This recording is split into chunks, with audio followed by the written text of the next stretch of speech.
cara Allah mengampuni dosa seorang hamba itu ada 5 tahap, 5 tipe. Berapa tipe? 5. Sudah. 1, dengan memaafkan kesalahan itu. Sifat Allah yang memaafkan kesalahan hamba disebut al-afwu. Ya. Misal subuh tadi jam berapa? Kumaha ieu teh? 4:35. Terus ada orang yang sholat subuhnya jam 5:34. Waktu subuh 4:35, sholat subuh 5:3. Salah tidak? Salah. Dosa tidak? Belum tentu. Kalau memang bangunnya kesiangan. Tuh. Dan memang tidak niat bangun kesiangan. Ada yang niatnya bangun kesiangan, malamnya begadang, nonton bola, menangis, ya. Jagoan kalah, bangun kesiangan. Nah, dia bangunnya terlambat, salah karena tidak tepat waktu, tapi belum tentu dosa. Maka dimaafkan oleh Allah kesalahan itu, ditunaikanlah sholat tepat saat bangunnya. Ya. Jadi kalau Anda terlalu lelah dengan beban kehidupan, kemudian tertidur cukup dalam, ya, lalu bangun tiba-tiba jam 8, walaupun keterlaluan sebetulnya. Bangun, ingat sholat. Nah, sholatlah saat bangunnya. Jadi jam subuh Anda itu pindah saat bangunnya. Ingat ya, waktu sholat orang yang ketiduran adalah saat bangunnya. Saya pernah punya pengalaman di Libya. Lagi ngisi ceramah menjelang buka. 5 menit lagi tinggal buka. Tiba-tiba jemaah angkat tangan dalam sesi pertanyaan. Ustadz, apa hukumnya orang yang puasa tapi tertinggal sholat? Saya tanya balik. Contohnya gimana Pak? Tadi saya subuh bangun kesiangan. Saya menilai bahwa sholat subuh saya sudah lewat. Jadi karena menyimpulkan sudah lewat waktu subuhnya, kehilangan waktu sholat. Dia tetap puasa tapi nggak sholat subuh. Zuhur sholat, asar sholat, maghrib belum karena nunggu buka. Maka bagaimana statusnya, status puasanya? Maka saya jawab, Pak, sekarang ambil wudhu, sholat subuh sekarang. Ya, betul, qadanya saat itu, saat waktu ingatnya di situ sholatnya. Jelas? Nah, itu salah tapi belum tentu mengandung dosa karena ketidaktahuan. Karena lupa jadi salah. Kan lupa itu suka menyebabkan orang tidak ingat kan? Nah, ketika orang tidak ingat berpotensi salah. Kan sering saya bilang, orang kalau korupsi itu bukan tidak sadar kalau korupsi itu salah. Cuman saat korupsi tidak ingat kalau korupsi itu salah. Itu, Bu. Hah? Ini kalau tertukar sendal pulang dari sini, ada ngambil sendal punya orang lain, bukan tidak tahu itu teh punya orang. Cuman tidak ingat saat dipakai itu punya orang. Nah, lupa itu nasya, salah itu akhta'a.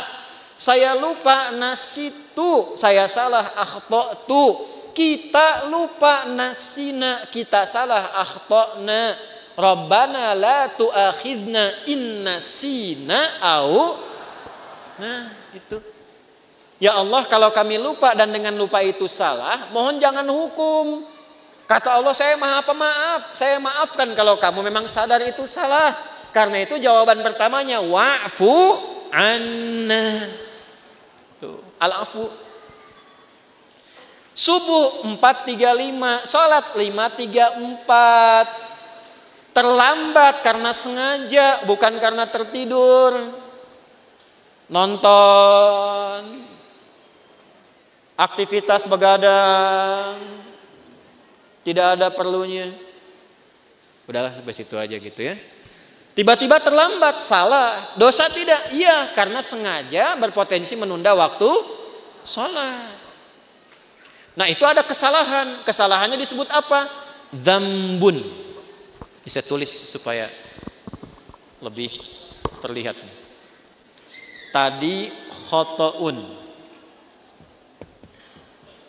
Yang ini dzambun.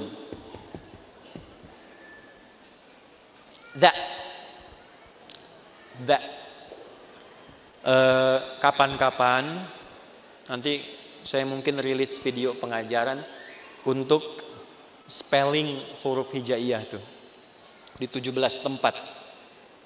Itu diantara manfaatnya, itu bisa mengeluarkan semua potensi suara dalam tubuh. Bukan hanya untuk baca Al-Quran. Jadi kalau kita bisa mengeksplorasi itu belajar bahasa apapun bisa cepat untuk kita kuasai.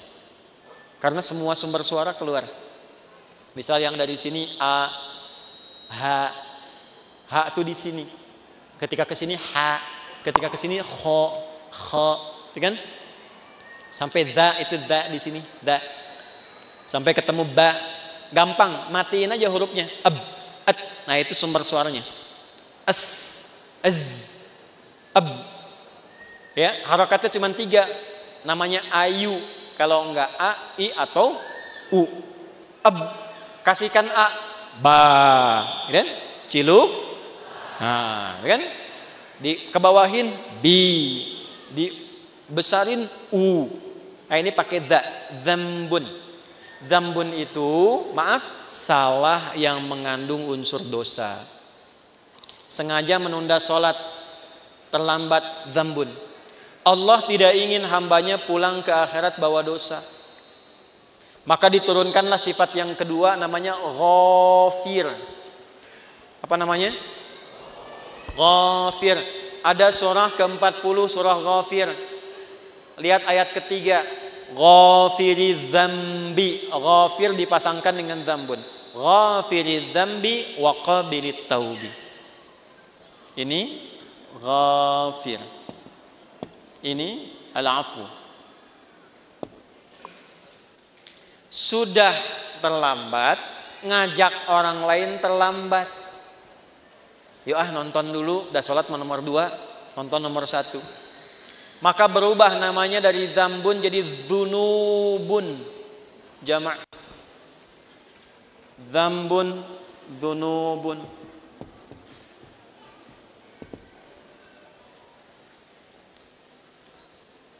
Sudah mencela, merasa paling hebat, merasa paling bagus, terakumulasilah dzunubun. Maka muncul sifat Allah yang ketiga untuk berpotensi menggugurkan itu. Namanya Ghaffarun. Ghaffar. Apa namanya? Di dalam surat apa? Surat Nuh ayat berapa? Ayat 10. Faqultu astaghfiru rabbakum innahu kana ghaffara. Kenapa menggunakan ghafara tidak ghafira? Karena umatnya Nabi Nuh sudah terakumulasi kesalahannya.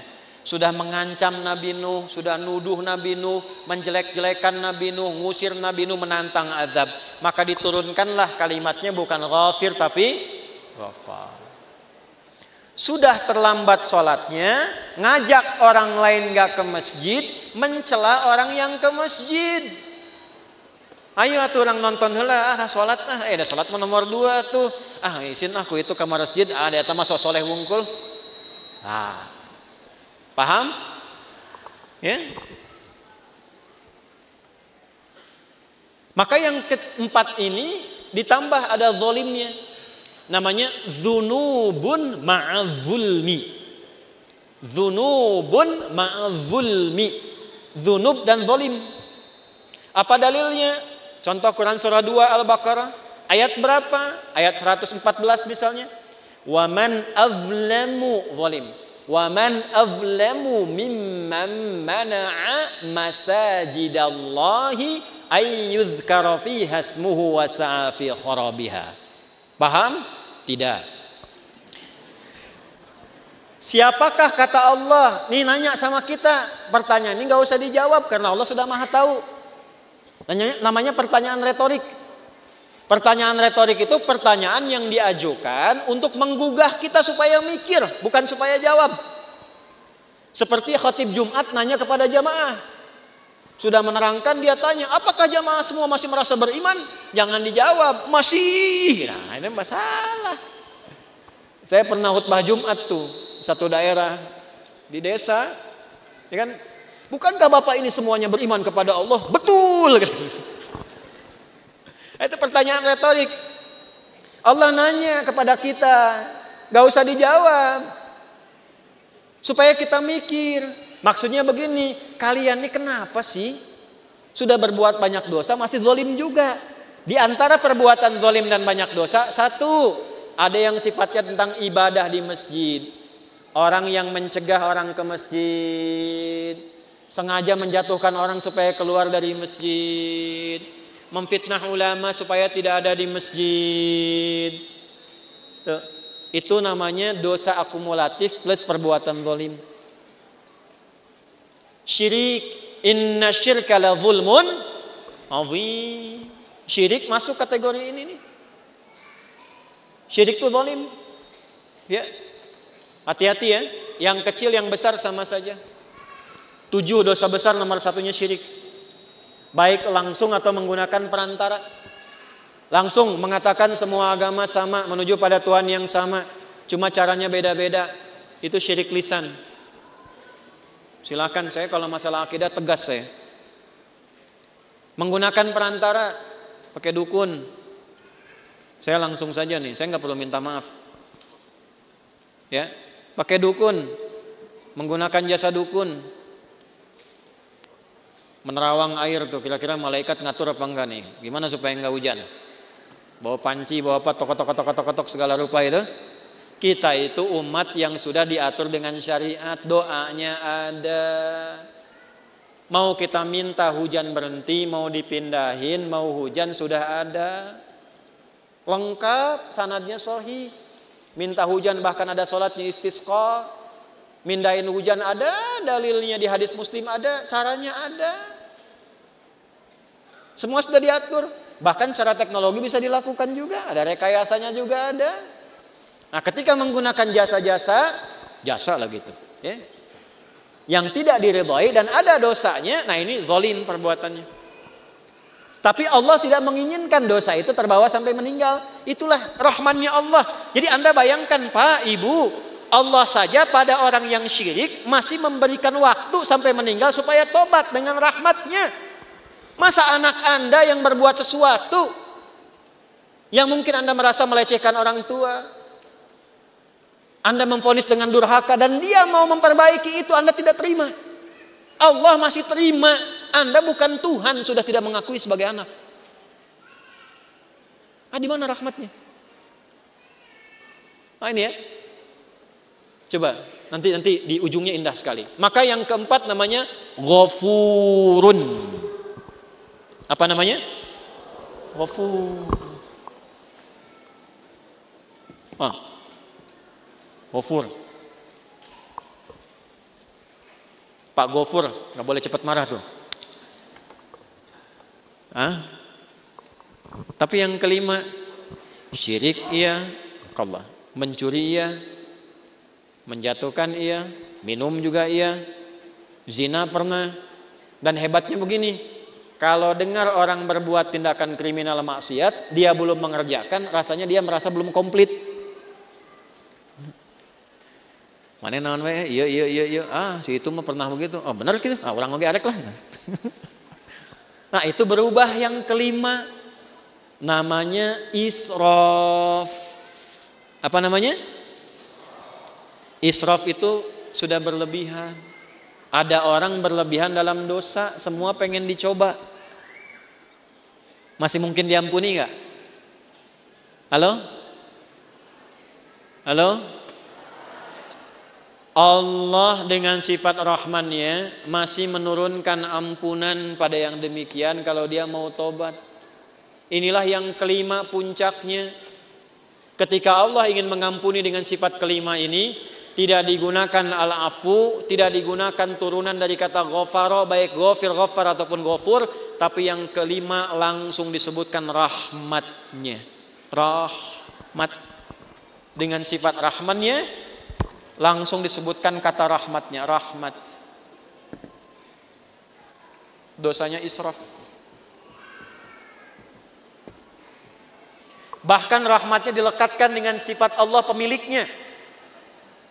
Ya, pakaian nisbah. Rahmat itu punyaku. Maka dengan rahmat yang aku punya, semua rahmatku aku punya nih. Aku tawarkan kepadamu ampunan supaya engkau tobat dari dosa yang kau kerjakan itu. Nih, ada yang pernah mabuk, pernah bunuh, pernah zina, pernah merampok, pengen tobat, pengen balik. Kata Allah jawabnya bagaimana? Hei, aku tawarkan kepadamu semua rahmat yang aku punya untuk mengampuni dosamu kalau engkau benar mau tobat. Kurang apa coba? Jadi kalau dengan tawaran itu masih ada yang belum tobat, keterlaluan itu. Dengan cara apa lagi Allah mesti ampuni? Di mana dalilnya? Quran surah ke-39. Di ayat berapa? 53. Bagaimana bunyinya?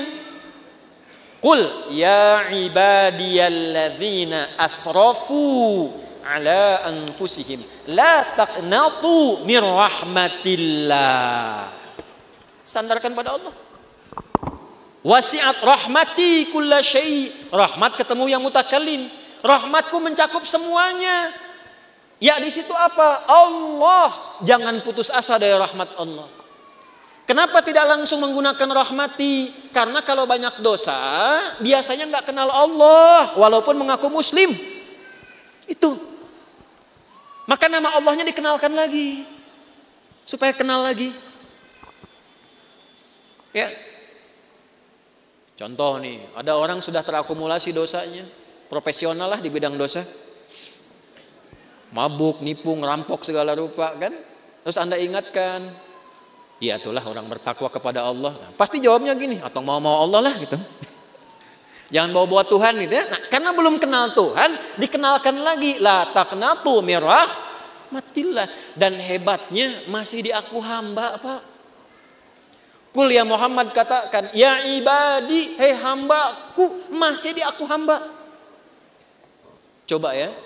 Ini jangan anak Anda lah, anak umum aja. Ada ibu dan ayah, anaknya begitu durhaka, buruk terhadap citra keluarga. Di luar sudah merampok, sudah membunuh, sudah berzina, merusak nama keluarga. Tiba-tiba pulang ke rumah pengen minta maaf sama bapak dan ibu, diterima nggak? Ayo. Saya tanya nih, kalau bapak ibu mau terima, pertama ketemu senyum atau kecut? Tuh. Marah atau tenang? Non siapa dia? Tuh coba. Nah inilah pentingnya kita ngaji begini. Ini anak datang pengen taubat, wasilahnya orang tua pengen minta maaf. Allah yang pencipta kita mengatakan, Qul ya ibadi, pakai kata iba, hambaku. Pakai ya disebutkan 360 kali dalam Al-Quran. Fungsinya 3 di ilmu nahwu. Nidaul qarib, nidaul mutawassit, nidaul ba'id. Memanggil yang dekat, yang menengah, yang jauh. Hei ahli maksiat, dimanapun berada, semua jangkauan. Yang telah menyimpulkan mungkin Allah nggak akan ampuni dosaku. Salah kesimpulannya kata Allah, hambaku sini, jangan putus asa dari rahmatku. Setelah Allah berikan rahmat, teruskan ayatnya. Innallaha yaghfirudz dzunuba jami'a. Semua dosa yang pernah engkau kerjakan, kalau benar tobatmu, aku ampuni sekarang semuanya. Tuh.